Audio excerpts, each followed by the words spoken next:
Comment Chimaev a-t-il rendu Dricus du Plessis totalement impuissant lors de l'UFC 319? Un champion dominé, une ceinture en jeu et un combat qui va virer au cauchemar. Dricus du Plessis est le champion UFC dans la catégorie des poids moyens. Il détient le titre que tout le monde convoite. On connaît ses frappes puissantes, son explosivité, son style agressif qui met KO. Redoutable, il a surpris de nombreux adversaires par son approche unique. Khamzat Chimaev, lui, est troisième au classement de la catégorie. Un lutteur d'un niveau élite, des frappes explosives, des transitions fulgurantes au sol. Invaincu jusque-là, il est devenu une menace pour quiconque ose se dresser devant lui. Réputé pour emmener qui il veut au sol, il impose sa domination à tous ses opposants. Ce soir, le combat a lieu entre ces deux hommes, et les fans de MMA jubilent à l'idée de voir le champion défendre son titre contre ce challenger invaincu. Chimaev touche enfin son objectif. Après avoir battu de nombreux challengers, il a enfin la chance de combattre un détenteur du titre. L'occasion rêvée de devenir champion et il est déterminé à ne pas laisser cette opportunité lui filer entre les doigts. Du Plessis va découvrir ce que signifie se mesurer à un véritable prédateur de l'octogone. Premier round. Le combat démarre et en quelques secondes seulement, Chimaev impose sa loi. Un takedown explosif, une transition éclair. Et voilà, dès la première minute, la position crucifix. Arrêtons-nous un instant là-dessus. Le crucifix, c'est l'une des positions les plus dominantes et redoutées du MMA. Pourquoi? Parce qu'il offre un contrôle total. Les deux bras de l'adversaire sont immobilisés comme ligotés.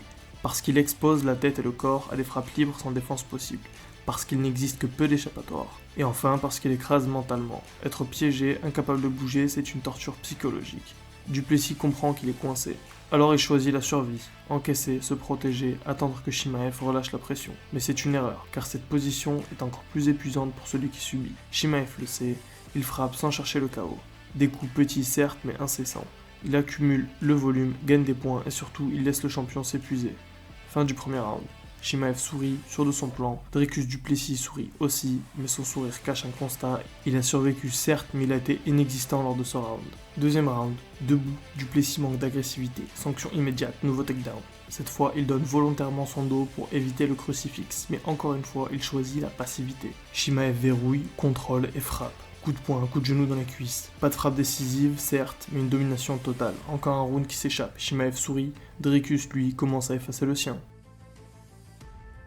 Troisième round, le schéma se répète. Takedown, pression, contrôle. Du Plessis tente enfin de se défendre, d'empêcher la prise de dos, mais à chaque tentative de se relever, Chimaev le replaque au sol, et pire encore, il retrouve le crucifix. Un calvaire, une pluie de coups, des dizaines, des centaines. Quand Dricus parvient enfin à s'en sortir, il offre son dos, et la punition continue. À ce stade, l'écart est clair, Chimaev ne laisse aucune chance. Quatrième round, cette fois, miracle, Du Plessis réussit à sprawler.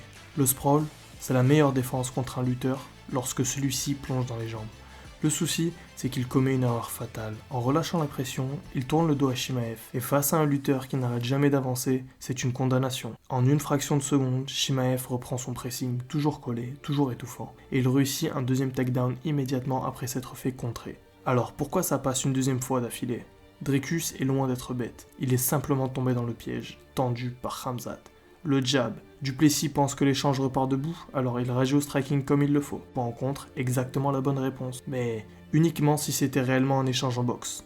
Mais Chimaev n'avait jamais l'intention de boxer.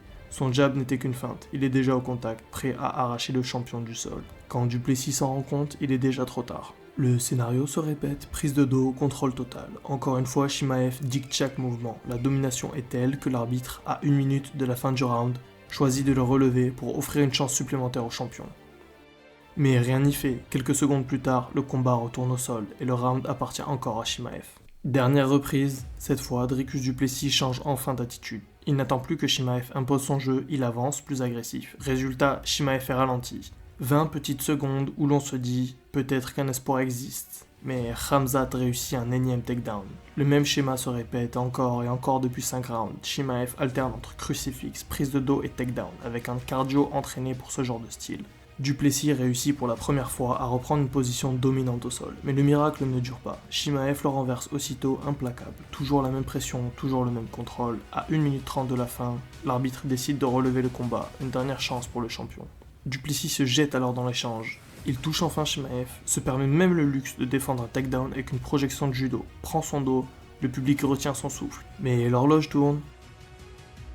Trop tard, le gong retentit, et à l'UFC 319, la division des poids moyens connaît un nouveau champion, Khamzat Chimaev.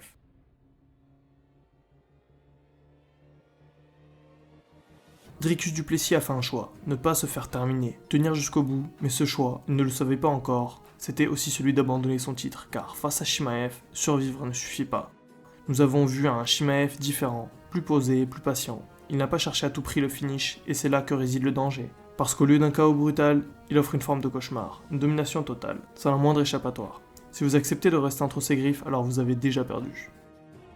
Le nouveau champion est un véritable casse-tête pour toute la division. Qui pourra battre Khamzat Chimaev? Un lutteur d'élite capable d'annuler sa lutte pour l'obliger à échanger debout? Attention, le loup porte bien son surnom, il est aussi capable d'infliger des chaos terrifiants. Alors peut-être un maître du Jiu-Jitsu, au point de ne pas craindre d'aller au sol avec lui, mais souvenez-vous, Chimaev a déjà gagné par soumission, quitte à déchausser la mâchoire de Whittaker. Alors je vous pose la question, qui, selon vous, détient les armes pour vaincre ce prédateur? Dites-le moi en commentaire.